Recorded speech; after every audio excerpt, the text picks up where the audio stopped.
Movie के start होते ही हमें बताया जाता है कि दुनिया में पॉपुलेशन रेट बढ़ता ही जा रहा है और इतनी सारी पॉपुलेशन की फूड सप्लाइंग के लिए साइंटिस्ट ने कुछ आर्टिफिशियल बीज बनाए जिस पर तरह तरह के केमिकल्स लगाए। ये बीज इस पर्पस के लिए बनाए थे कि अगर एक बीज बोया जाएगा तो उससे बहुत सारा अनाज पैदा होगा, लेकिन ये जेनेटिकली मॉडिफाइड थे, यानी अगर इसके बेनिफिट्स थे तो इसके साइड इफेक्ट्स बहुत ज्यादा थे, क्योंकि इससे जमीन पर बहुत बुरा साइड इफेक्ट पड़ता है और वो ये कि औरतों को मल्टीपल प्रेगनेंसीज होती थी, यानी एक टाइम में एक या दो से ज्यादा बच्चों का पैदा होना। अब जाहिर सी बात है कि इतने सारे बच्चे एट अ टाइम होते थे तो इससे आबादी भी बढ़ती जा रही थी। तब इस पॉपुलेशन को रोकने के लिए एक senior lady doctor one child policy apply करवाती है, यानी कोई भी फैमिली हो वो सिर्फ एक ही बच्चा पाल सकता है, लेकिन अगर किसी को एक से ज्यादा बच्चे पैदा होंगे तो वो एक बच्चे के अलावा सारे बच्चों को गवर्नमेंट के हवाले कर देंगे और जो बच्चे गवर्नमेंट के पास होते थे उन्हें एक हाई टेक्नोलॉजी मशीन में सुला दिया जाता था और उन बच्चों को तब जगाया जाएगा जब फूड क्राइसिस खत्म हो जाएगा। वहीं पर एक लेडी होती है जिसका नाम कैरिन होता है, वो 7 लड़कियों को पैदा करती है और वो सारी बच्चियां बिल्कुल सेम थी,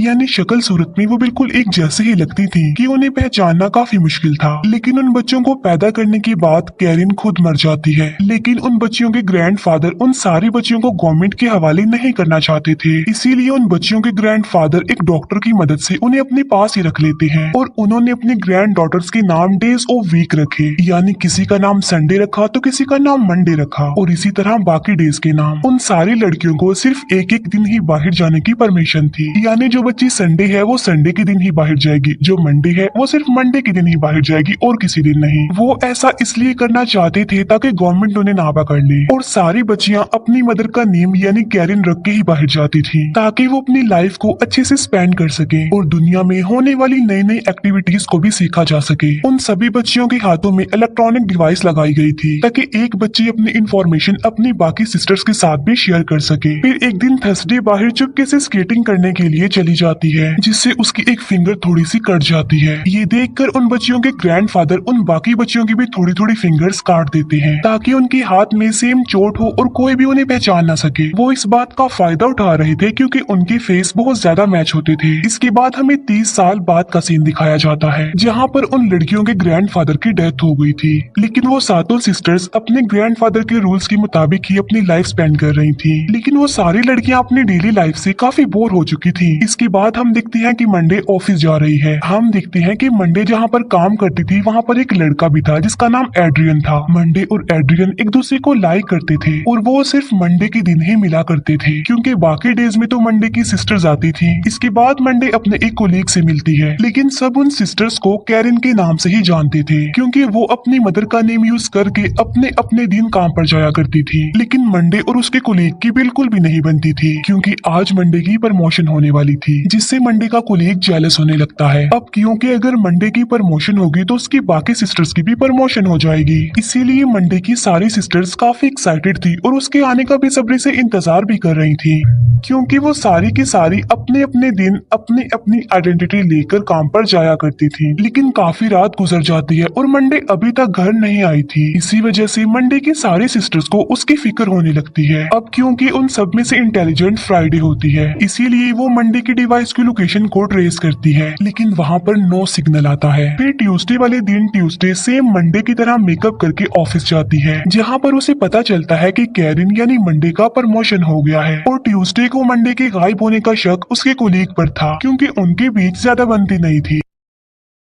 इसके बाद ट्यूसडे क्लब जाती है जहाँ पर उसे पता चलता है कि मंडे से उसके कोलीग ने कुछ बातें की थी और वो सारी बातें ट्यूसडे अपनी बाकी सिस्टर्स को बता रही होती है और तभी सामने से कैब के 2 एजेंट्स आ जाते हैं और वो लोग ट्यूसडे को पकड़कर अपने साथ ले जाते हैं और वो लोग ट्यूसडे की वो इलेक्ट्रॉनिक डिवाइस भी ले लेते हैं और उसे डिस्ट्रॉय कर देते हैं जिससे ट्यूसडे की सिस्टर्स को उसका नो सिग्नल मिलता है। इसके बाद ट्यूसडे को कैब ले जाया जाता है। वहाँ पर कैब की हेड लेडी डॉक्टर ट्यूसडे को बताती है कि मैं तुम्हारी सिस्टर्स वाली राज को जानती हूँ। फिर वो लेडी डॉक्टर उन सारी बहनों को मारने का ऑर्डर दे देती है। फिर वो लोग ट्यूसडे की आंख निकाल लेते हैं और उस आंख को वो लोग ट्यूसडे के घर पर लेकर जाते हैं। फिर ट्यूसडे की आंख को यूज करके वो डोर को ओपन कर लेते हैं। वहाँ पर उन सिस्टर्स और उन एजेंट्स के बीच काफी फाइट होती है। वो सिस्टर्स उन सारे एजेंट्स को मार डालती है, लेकिन इस फाइट के बीच संडे की भी मौत हो जाती है। जब उस लेडी डॉक्टर को ये बात पता चलती है कि उसके सारे एजेंट्स मारे गए हैं तो एक एजेंट उस लेडी डॉक्टर को मशवरा देता है कि उन सारे सिस्टर्स को वांटेड लिस्ट में डाल देना चाहिए। लेकिन इस बात के लिए वो लेडी डॉक्टर साफ इनकार कर देती है, क्योंकि वो पार्लियामेंट की मेंबर थी और इसका साइड इफेक्ट उस पर भी पड़ सकता था। जब उन सिस्टर्स को ये बात पता चलती है कि वो आंख उनकी सिस्टर ट्यूसडे की है, तो वो काफी डर जाती है और वो काफी दुखी भी हो जाती हैं। अब उन सारे सिस्टर्स को अपने कोलीग पर शक था, इसीलिए वेडनेसडे बगैर खुद को चेंज किए अपने उस कोलीग के घर पर जाती है। वेडनेसडे जाकर उसे गन पॉइंट कर देती है, जिस पर वो सारी बात बता देता है। वो बताता है कि मंडे को प्रमोशन इसलिए मिली थी क्योंकि उसने बहुत सारा पैसा एज अ फंड उस लेडी डॉक्टर को दिया था, लेकिन तभी कोई उस मेल कोलीग को शूट कर देता है, जिससे उसकी वहीं पर ही मौत हो जाती है। और वो गोली एक एजेंट ने मारी होती है और वो एजेंट अब घर में घुस जाता है, जहाँ पर वेडनेसडे बड़ी समझदारी का मुजाहिरा करते हुए उस एजेंट को मार डालती है। फिर वो उस एजेंट की गन लेकर बाकी सारे एजेंट्स को भी मार डालती है। इसके बाद वेडनेसडे वहाँ से भागने की कोशिश करती है, लेकिन सारे एजेंट्स उसके पीछे पड़ जाते हैं। लेकिन तभी मंडे का वो फ्रेंड एड्रियन कैरिन यानी मंडे से बात करने के लिए उनके घर पर जाता है। एड्रियन के साथ बात करने के दौरान सैटरडे को पता चल जाता है कि मेरी कोई बहन एड्रियन के साथ रिलेशनशिप में है। फिर इसके बाद वो लोग एक प्लान बनाते हैं, जहाँ पर फ्राइडे अपनी सिस्टर सैटरडे को एड्रियन के साथ जाने के लिए कहती है और साथ साथ उसकी इलेक्ट्रॉनिक डिवाइस में एक चिप भी लगा देती है, ताकि कैब के कंप्यूटर्स को हैक किया जा सके। दूसरी तरफ वेडनेसडे भागते भागते एक टेरिस पर आ जाती है और जब वेडनेसडे एक बिल्डिंग से दूसरी बिल्डिंग पर जंप करने की कोशिश करती है, तब एक एजेंट उसे शूट कर देता है, जिससे वेडनेसडे मरती तो नहीं है लेकिन बच जाती है। और फिर वो एजेंट वेडनेसडे के सर पर शूट करता है और देखते ही देखते उन सारे सिस्टर्स की आंखों के सामने वेडनेसडे की मौत हो जाती है। फिर सैटरडे एड्रियन के साथ उसके घर पर जाती है और वो बिल्कुल ऐसे ही रिएक्ट करती है कि जैसे वो एड्रियन की फ्रेंड हो। लेकिन तभी सैटरडे अपनी डिवाइस पर लगी चिप की मदद से कैब के कंप्यूटर्स को हैक कर लेती है, जिससे वो कैब के कंप्यूटर्स का सारा डाटा अपनी सिस्टर्स को ट्रांसफर कर देती है। जहाँ पर डाटा चेक करते हुए उन्हें एक सेल में अपनी सिस्टर नजर आती है, जिसे वो लड़कियां अपनी सिस्टर मंडे समझ लेती हैं और काफी खुश हो जाती हैं। इसके बाद एड्रियन थोड़ी देर के लिए घर से बाहर जाता है। अब क्योंकि पीछे से सैटरडे घर में अकेली होती है, तो वहाँ पर बहुत सारे एजेंट्स आ जाते हैं और वो सैटरडे को उसकी बहनों के सामने बुरी तरह शूट करके मार डालते हैं। लेकिन तभी उन सिस्टर्स के घर पर भी कोई अटैक कर देता है, जहाँ पर थर्सडे और फ्राइडे घर से भागने की कोशिश करते हैं, जहाँ पर फ्राइडे कहती है कि हमें एक साथ भागना नहीं चाहिए। फिर फ्राइडे को एक आइडिया आता है, वो भागते भागते एक अपार्टमेंट में चली जाती है, जहाँ पर वो एक माइक्रोवेव का यूज करके अपनी सिस्टर को अपना आखिरी गुड बाय कहती है। वहाँ पर वो खतरनाक ब्लास्ट कर लेती है, जिससे उसकी मौत हो जाती है। उसके अलावा वहाँ पर जितने भी एजेंट्स होते हैं वो भी सारे मारे जाते हैं। यहाँ पर फ्राइडे ने खुद को सेक्रीफाइस करके अपनी सिस्टर थर्सडे की जान बचा ली।